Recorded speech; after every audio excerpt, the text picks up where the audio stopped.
Hello दोस्तों, स्वागत है आप सभी का मेरे YouTube channel study with TS100K में। तो दोस्तों, आज मैं आपके लिए लेके आया हूँ फॉरेस्ट गार्ड के लिए प्रैक्टिस सेट, जो आपका 100 नंबर का क्वेश्चन है, जिसमें आपके सारे क्वेश्चन हैं 40 उत्तराखंड के हैं, 20 हिंदी के हैं और रीजनिंग कंप्यूटर के क्वेश्चन भी है इसमें। ठीक है, तो पूरा आपका एक प्रैक्टिस सेट हो जाएगा। नॉर्मली क्वेश्चन है इसमें, ये फॉरेस्ट गार्ड के लिए आपका प्रैक्टिस सेट है।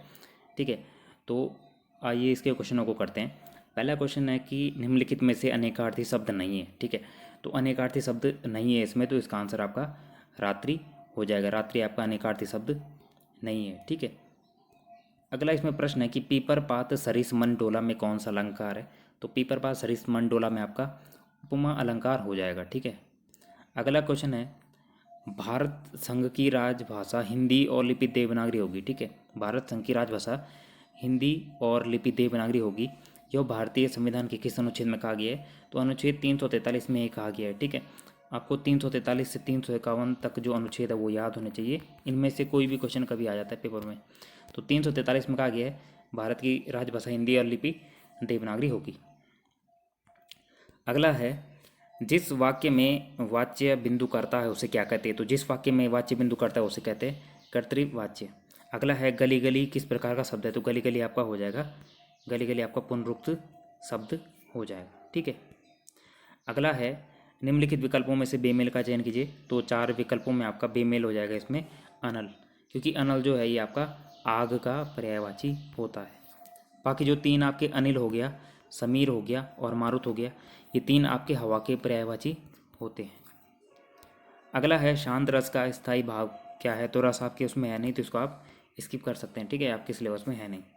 अगला है जिन वर्णों का उच्चारण पारंपरिक वर्णमाला के बीच अर्थात स्वरों व व्यंजनों के बीच होने क्या कहते हैं। तो उनको कहते हैं अंतःस्थ व्यंजन। ये आपके होते हैं योर और लौबर। ठीक है, संघर्षी में आपका तीनों स्व और हो आ जाता है। लुंठित या प्रकंपित में आपका रॉ आ जाता है और स्पर्श व्यंजन में आपका क चौ टौ तौ प ये वर्ग आ जाता है। ठीक है, इस वर्ग के अंदर जितने भी होते हैं, जैसे क के अंदर क ख ग घ ग आ गया तो स्पर्श व्यंजन में आ गया। ठीक है, स्पर्श व्यंजन आपके 25 होते हैं। अगला है छंद। छंद भी आपके सिलेबस में है नहीं, तो इसको आप स्किप कर सकते हैं। ठीक है, अगला है पुनर्जन्म के लिए सही संधि विच्छेद क्या होगा। तो पुनर्जन्म के लिए सही संधि विच्छेद होगा पुनः धन जन्म, इसमें आपकी विसर्ग संधि हो जाएगी। अगला है प्रिय समाज भी आपके सिलेबस में है नहीं, इस मॉडल पेपर में काफ़ी समाज से भी दे रखे ना आपके, उसमें नहीं। अगला है बादल राग कविता कितने खंडों में लिखी गई है। तो बादल राग कविता आपकी 6 खंडों में लिखी गई है और ये सूर्यकांत त्रिपाठी निराला ने लिखी है। ठीक है, अगला है जिस स्वर के उच्चारण में मुख विवर पूरा खोलता है उसे क्या कहते हैं।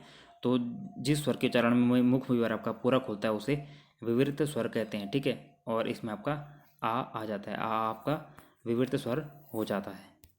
अगला है निम्नलिखित में से सामी शब्द का विपरीतार्थक यानी विलोम शब्द क्या होगा। तो जो सामिस है उसका आपका विलोम होगा निरामिस। ठीक है, सामिस का विलोम होता है निरामिस। अगला क्वेश्चन आपका, अगला आपका प्रश्न है दोस्तों कि आदिकाल को सिद्ध सामंत काल किसने कहा था। तो आदिकाल को सिद्ध सामंत काल का था राहुल सांस्कृत्यायन ने। ठीक है, राहुल सांस्कृत्यायन ने आदिकाल को सिद्ध काल कहा था और राहुल सांस्कृत्यायन का ही नाम मिलता है केदारनाथ पांडे। ठीक है, केदारनाथ पांडे किसका नाम है, राहुल सांस्कृत्यायन का नाम है। अगला है कूड़े पर गुलाब डालना मुहावरे का क्या अर्थ है। तो कूड़े पर गुलाब डालना जो मुहावरा है इसका अर्थ आपका हो जाएगा गलती पर पर्दा डालना। ठीक है, गलती पर पर्दा डालना इसका अर्थ हो जाएगा। अगला है इनमें से अनिश्चयवाचक प्राणीबोधक सर्वनाम कौन सा है। तो इनमें से जो अनिश्चयवाचक प्राणीबोधक सर्वनाम है वो आपका कोई हो जाएगा। अगला है पुष्टि मार्ग का प्रवर्तन किसने किया था। तो पुष्टि मार्ग का प्रवर्तन जो है आपका वल्लभाचार्य ने किया था। अगला है बीसलदेव रासो ग्रंथ के रचनाकार कौन है। तो नरपति नाला इसके रचनाकार हैं। अगला है निम्नलिखित में से कौन सा शब्द तद्भव है।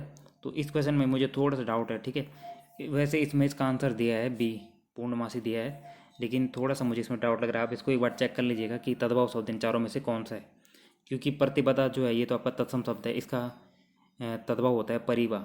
ठीक है, और नवमी जो है आपका नवमी भी आपका ये भी मिल रहा था मेरे को कहीं कहीं तद्भव, तो इसको आप देख लीजिएगा बार। वैसे इस आंसर की में इसका पूर्णमासी दिया है। अगला है जो अमर शहीद केसरी चंद को अंग्रेजों के द्वारा फांसी कब दी गई थी। तो जो हमारे अमर शहीद केसरी चंद है इनको अंग्रेजों के द्वारा फांसी दी गई 3 मई 1945 को। अगला है भारतीय इतिहास में अलकनंदा का दूसरा नाम क्या है। तो भारतीय इतिहास में अलकनंदा का दूसरा नाम आपका हो जाता है हिरण्यवती नदी। ठीक है, अगला क्वेश्चन है उत्तराखंड अल्पसंख्यक कल्याण एवं वक्फ विकास निगम की स्थापना कब हुई? तो उत्तराखंड अल्पसंख्यक कल्याण एवं वक्फ विकास निगम की स्थापना 2005 में होती है। अगला है कुमाऊं क्षेत्र का पहला कमिश्नर, तो ए गार्डनर था, जिसकी नियुक्ति 3 मई 1815 को होती है। ठीक है, तो ई गार्डनर इसका हो जाएगा। अगला है गुरु राम राय का देहरादून आगमन कब हुआ था? तो जो गुरु राम राय हैं उनका देहरादून आगमन, इनमें से कोई नहीं इसका आंसर हो जाएगा। ये आपके लिए कमेंट बॉक्स में इसका आंसर कीजिएगा कि कब हुआ था इनका आगमन देहरादून में। ठीक है, अगला है चंद्रवंश का तुगलक किसे कहते हैं? तो चंद्रवंश का तुगलक जो आपका देवी चंद को चंद्रवंश का तुगलक कहते हैं। अगली इंपॉर्टेंट बुक है हिमालय आर्ट, किसने लिखी है? तो हिमालय आर्ट आपकी जी.सी.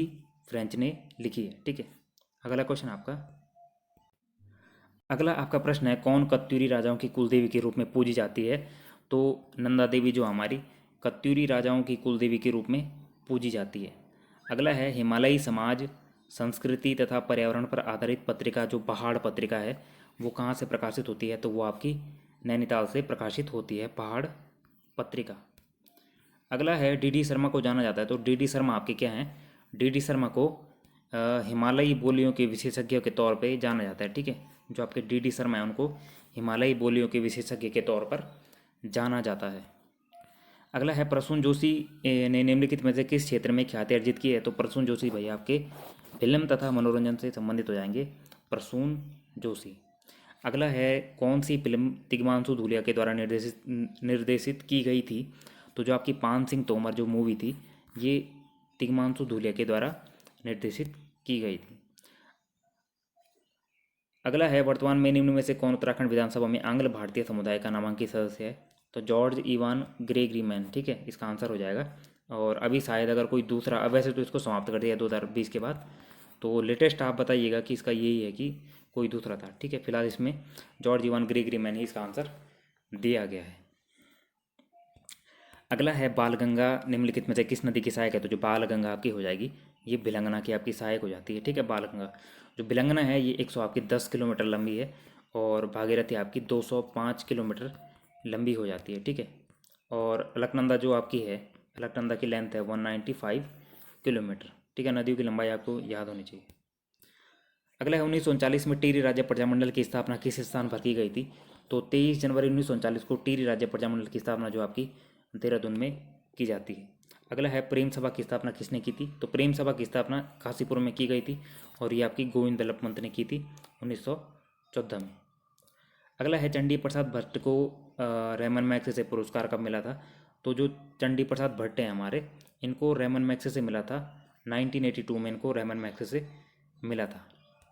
अगला है पिथौरागढ़ जिले में मालपा में बादल फटने की घटना, ये बहुत बार क्वेश्चन आता है पेपर में कि पिथौरागढ़ जिले में जो मालपा में बादल फटने की घटना है कब हुई थी? तो 17 से 18 अगस्त 1998 को ये घटना हुई थी। ठीक है, ये आपको याद रखना है, ये क्वेश्चन बहुत बार आता है पेपर में कि पिथौरागढ़ के मालपा में बादल फटने की घटना कब हुई थी? तो 17 से 18 अगस्त 1998 में ये घटना हुई थी। अगला है हुड़किया बोल किस अवसर पर गाया जाता है? तो हुड़किया बोल आपके रुपाई गुड़ाई के अवसर पर गाए जाते हैं हुड़किया बोल। अगला है हिंदू विवाह अधिनियम कब पारित किया जाता है? तो हिंदू विवाह अधिनियम जो है ये कब पारित हुआ था? तो ये 1955 में हिंदू विवाह अधिनियम पारित हुआ था 1955 में। अगला है गांव और नगर उदाहरण है, तो गांव और नगर आपके समुदाय के उदाहरण हैं। अगला है किस वेद में सर्वप्रथम वर्णों की उत्पत्ति का उल्लेख किया गया है? तो ऋग्वेद में आपके सर्वप्रथम वर्णों की उत्पत्ति का उल्लेख किया गया है। अगला है उत्तराखंड में किंगरी बिकरी क्या है? तो किंगरी बिकरी आपका एक दर्रा हो जाएगा। ठीक है, अगला क्वेश्चन आपका, अगला आपका प्रश्न है दोस्तों कि श्यामताल कहाँ है?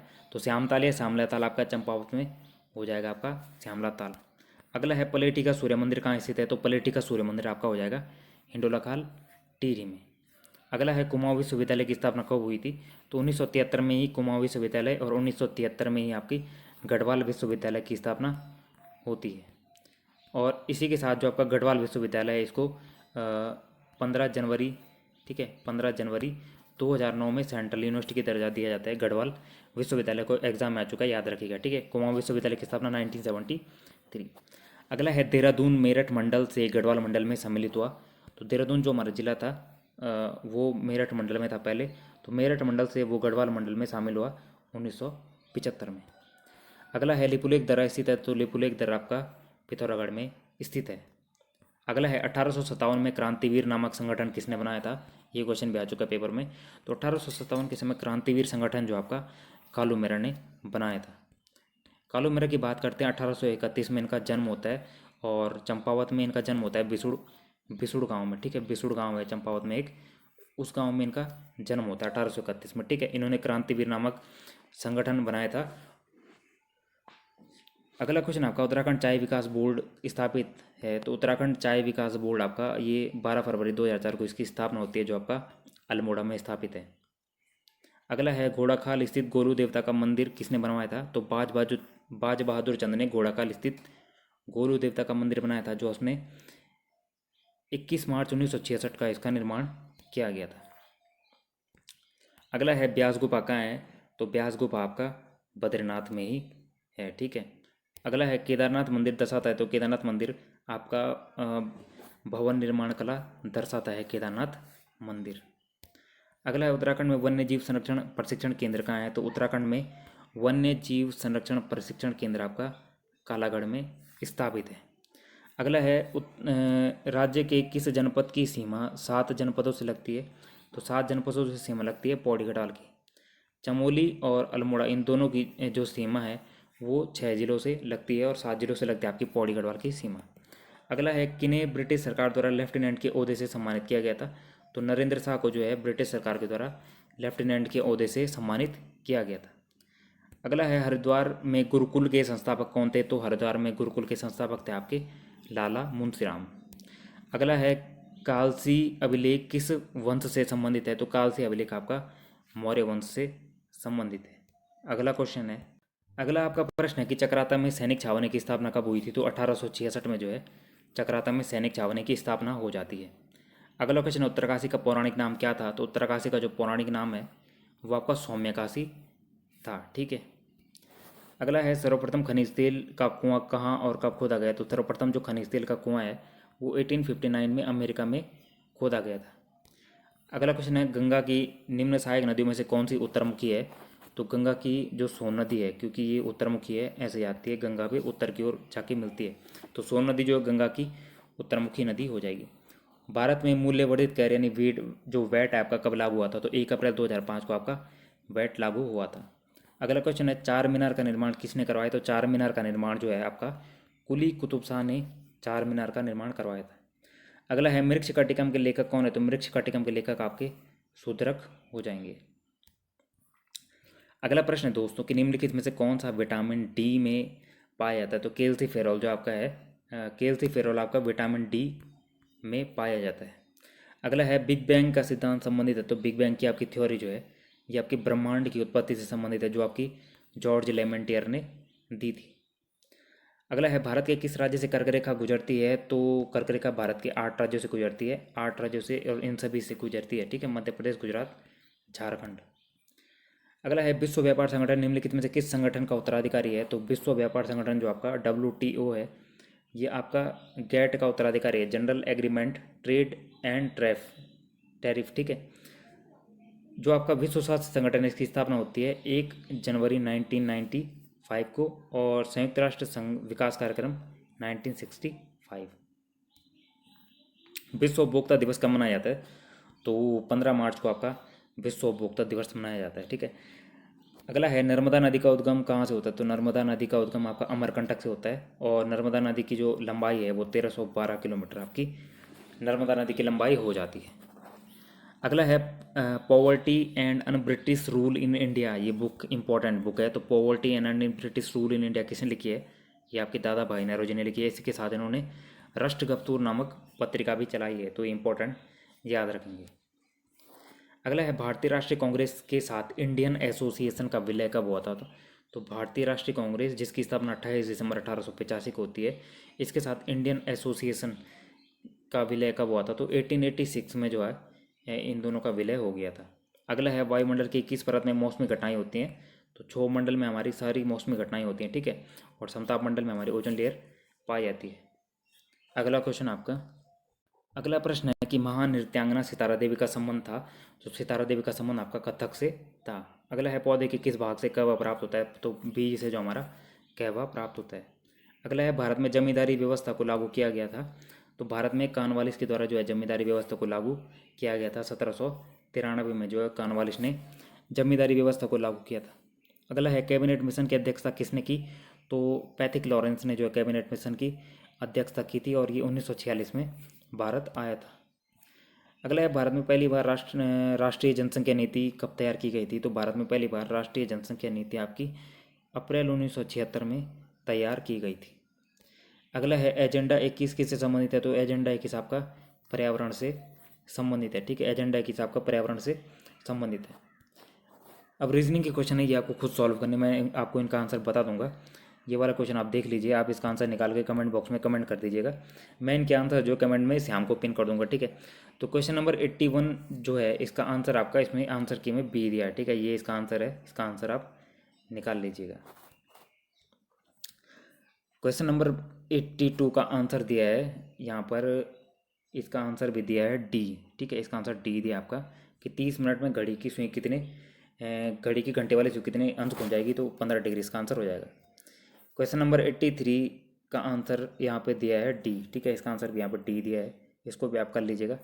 84 का जो आंसर है वो भी यहाँ पे डी दिया है। ठीक है, 84 का आंसर भी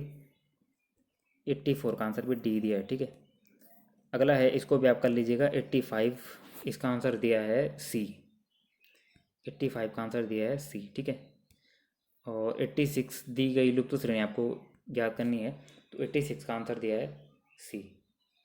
ठीक है, 86 का सी दिया है। 87 का दिया है इसमें डी, 87 का दिया है डी। ठीक है, रीजनिंग के आंसर आप कर ले। उसके बाद यहाँ पे ये क्वेश्चन दिया है, यहाँ पे प्रश्न कौन सी आकृति आएगी, ये भी आपने निकालनी है। ठीक है, ये इसके आंसर हैं, तो 80 से 88 का हो जाएगा आपका सी आंसर दिया है इसका। ठीक है, यहाँ पे आपका सी आ जाएगा।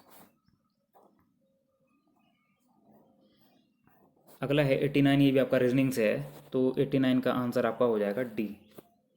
ठीक है, इसका आंसर डी दिया है। अगला है 90, इसका आंसर आपका ए हो जाएगा। 90 का आंसर ए हो जाएगा। अगला 91 है, 91 का आंसर आपका हो जाएगा ऑप्शन नंबर सी यानी धामपुर, और ये आपका कैलेंडर का क्वेश्चन है, इसका आंसर आपका हो जाएगा शनिवार। अगला क्वेश्चन आपका 93 आपका निम्नलिखित में से कौन सा असंगत है, तो ऑप्शन नंबर 9 जो आपका 93 है, 93 का आंसर हो जाएगा option number D. Option number D इसका आंसर हो जाएगा। अगला है 94, तो क्वेश्चन नंबर 94 का आंसर आपका ऑप्शन नंबर सी हो जाएगा। ठीक है, 94 का आंसर आपका सी। अगला है, कौन से दो चिन्हों को आपस में बदलने पर निम्न समीकरण सही बनेगा, तो 95 का आंसर दोस्तों आपका हो जाएगा ऑप्शन नंबर बी। इनको आप सॉल्व कर लीजिएगा, रीजनिंग है, थोड़ा टाइम का इशू है। ठीक है, इसका आंसर आपका सी हो जाएगा 95 का। अब कंप्यूटर के कुछ 2-3 क्वेश्चन है। डाटा प्रोसेसिंग में DBMS, ठीक है, जो DBMS होता है आपका, DBMS का फुल फॉर्म क्या है, तो डाटाबेस मैनेजमेंट सिस्टम इसका फुल फॉर्म हो जाएगा। ठीक है, XLSX एक्सटेंशन का विस्तार फाइल्स के लिए किया जाता है, तो एक्सेल के लिए जो है इस एक्सटेंशन का प्रयोग किया जाता है। ठीक है, MS वर्ड डॉक्यूमेंट में शब्दों के नीचे लाल रंग की रेखा दर्शाती है, तो वर्तनी में त्रुटि दर्शाती है। और आज के सेशन का लास्ट क्वेश्चन है कि निम्न में से कौन सा एंटीवायरस सॉफ्टवेयर नहीं है, तो नारफ्लेक्स जो आपका एंटीवायरस सॉफ्टवेयर नहीं है। बाकी क्विक हील हो गया, अवास्ट हो गया, और AVG आपका एंटीवायरस सॉफ्टवेयर है। दोस्तों ये आपके 100 क्वेश्चन थे, और ये आपका एक प्रैक्टिस सेट था फॉरेस्ट गार्ड के लिए। ठीक है, ऐसी ही वीडियोज़ के लिए चैनल को सब्सक्राइब कीजिएगा। मिलते हैं नेक्स्ट वीडियो में। Thank you. आप मेरे साथ टेलीग्राम पे अगर इंस्टाग्राम पे जुड़ना चाहे तो मैंने अबाउट सेक्शन में इंस्टाग्राम का लिंक दिया है, वहाँ से आप मेरे चैनल के अबाउट सेक्शन में जाके इंस्टाग्राम लिंक से मेरे साथ इंस्टाग्राम पे जुड़ सकते हैं। किसी भी जानकारी के लिए आप वहाँ मैसेज कर सकते हैं। ठीक है, मिलते हैं नेक्स्ट वीडियो में। Thank you.